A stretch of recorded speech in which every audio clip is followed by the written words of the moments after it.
حضرت یوسف علیہ السلام نے خواب دیکھا، اور وہ اپنا خواب اپنے والد سے ذکر کر رہے ہیں پہلی آیت میں۔ اس کا تذکرہ ہے اذ قال یوسف، اذ جب، قال کہا، یوسف علیہ السلام نے، لأبیہ اپنے، یہ ہے اپنے والد، اور یہ اپنے والد سے کہا، یا ابتی، یہ اصل میں ہے آباتی،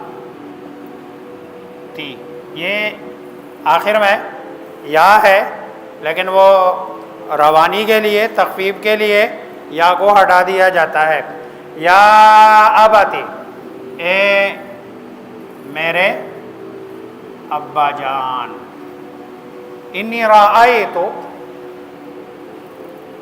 بے شک انی کے اندر بھی میں، رأیتو کے اندر بھی میں نے دیکھا۔ اچھا، یہ جو لفظ رأیتو ہے، یعنی را حمزہ یا، جس کا روٹ ہے، اگر اس کا مصدر رؤیت ہے، رؤیت یہ ہو تو اس کا مطلب ہے دیکھنا کھلی آنکھوں سے۔ اَرَأَيْتَ الَّذِي يُكَذِّبُ بِالدِّينِ، کیا تو نے نہیں دیکھا، یا رأیتو میں نے دیکھا، یہ کھلی آنکھوں سے۔ لیکن اگر اس کا مصدر یہ ہو، یہ رؤیا، تو اس کے معنی ہوتے خواب دیکھنا۔ دیکھو لفظ ایک ہے، لفظ ایک ہے، مصدر کے فرق سے میننگ میں کیا آ رہے ہیں، فرق آ رہے ہیں۔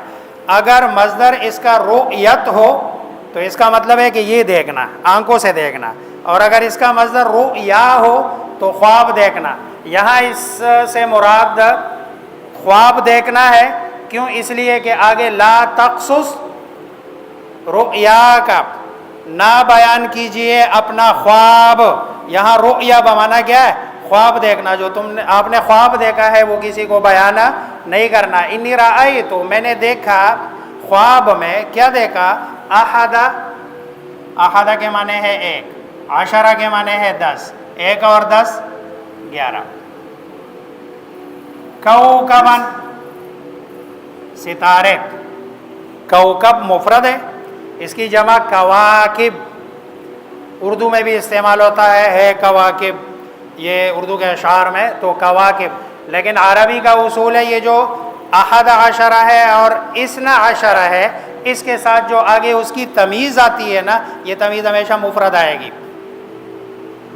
یہ جو آج کل اسکول میں یہ اردو پڑھنے والے بچے ہیں، پہلے یہ نہیں ہوتا تھا اردو گرامر میں، ابھی یہ اردو گرامر میں بھی ہے۔ اس دن میں اپنے بچے کو 8ویں کی اردو کا سبق پڑھا رہا تھا تو وہاں پر بھی تھا کہ یہ تمیز ہے، یہ ممیز ہے، اور یہ مرکب ہو گیا، تو یہ تمیز ممیز یہ اب اردو میں بھی، اور اس سے بڑا عربی گرامر سیکھنے میں بچوں کو بڑا جو ہے نا وہ اس سے فائدہ ہوگا۔ تو یہ احد عشرہ، تو یہ جو تمیز ہے 11 اور 12 کے ساتھ یہ ہمیشہ کیا آئے گا؟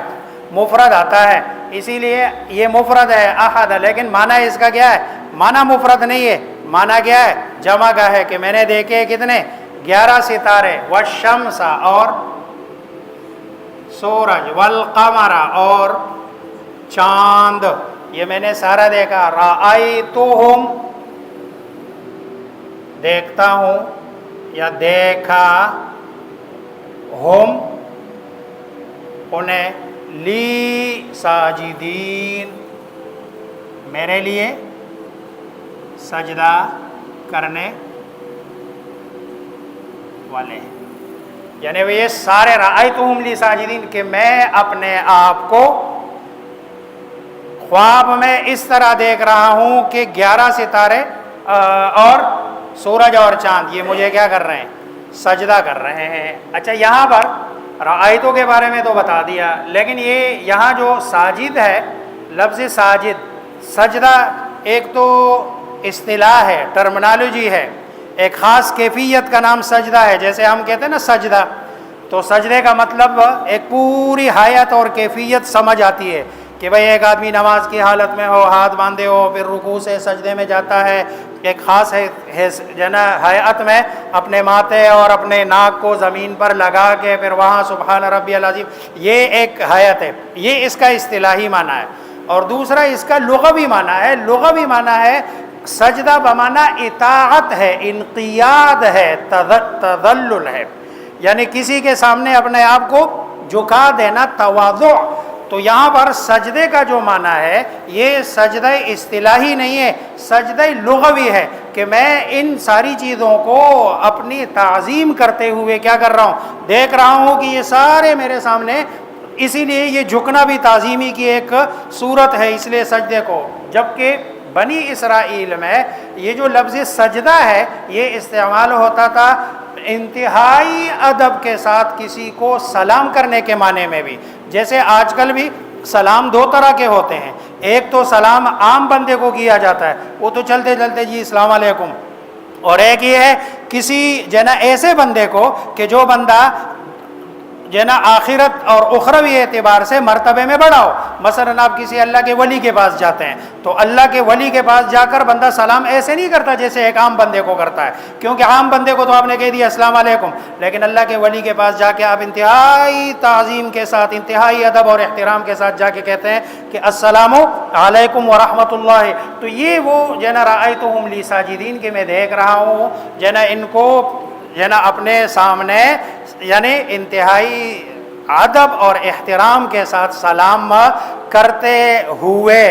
پھر یہ چونکہ والشمس والقمر، یہاں ایک سوال اٹھتا ہے کہ بھئی سورج کے ساتھ یہ ستارے اور چاند کا اجتماع تو ممکن ہی نہیں ہے، کیونکہ جس وقت سورج ہو تو وہاں اس وقت تارے نہیں ہوتے ہیں اور اس وقت چاند بھی، لیکن چونکہ یہ کس کا ہے، خواب ہے، اور خواب میں تو بندہ کچھ بھی دیکھ سکتا ہے، اور خواب میں بسا اوقات وہ جو ذہن میں ایک انسان کی خیالات ہوتے ہیں، کیفیات ہوتی ہے، اللہ تبارک و تعالیٰ اس کو متشکل کر کے شکل دے کر اللہ تبارک و تعالیٰ سامنے لے آتے ہیں، جیسے قیامت والے دن۔ اب مثلا ایک آدمی نے کوئی عمل کیا اور وہ عمل مثلا اعراض کے قبیل سے، مثلا ایک بندہ غیبت کرتا ہے، اب غیبت کوئی نظر آنے والی چیز ہے، نظر تو نہیں آتی، لیکن قیامت والے دن اللہ فرماتے ہیں کہ ہر بندہ اپنے عمل کو دیکھے گا، تو دیکھے گا کیسے؟ اللہ تبارک و تعالیٰ اس غیبت کو باقاعدہ کیا دیں گے، شکل دے دیں گے، اور اس کی شکل اس کے سامنے آئے گی کہ یہ میری غیبت ہے جو میں کرتا رہا۔ گالی کسی کو دی ہے، گالی کوئی ایسی چیز تو نہیں ہے کہ جو نظر آتی ہے، لیکن قیامت والے دن اللہ تبارک و تعالیٰ اس گالی کو ایک شکل دیں گے اور اس شکل میں لوگوں کو دکھا دیں گے۔ رأیتہم لی ساجدین، یہ 11 یہ 22 مراد ہے، اور والشمس والقمر سے مراد حضرت یوسف علیہ السلام کے ماں اور باپ والدین مراد ہے۔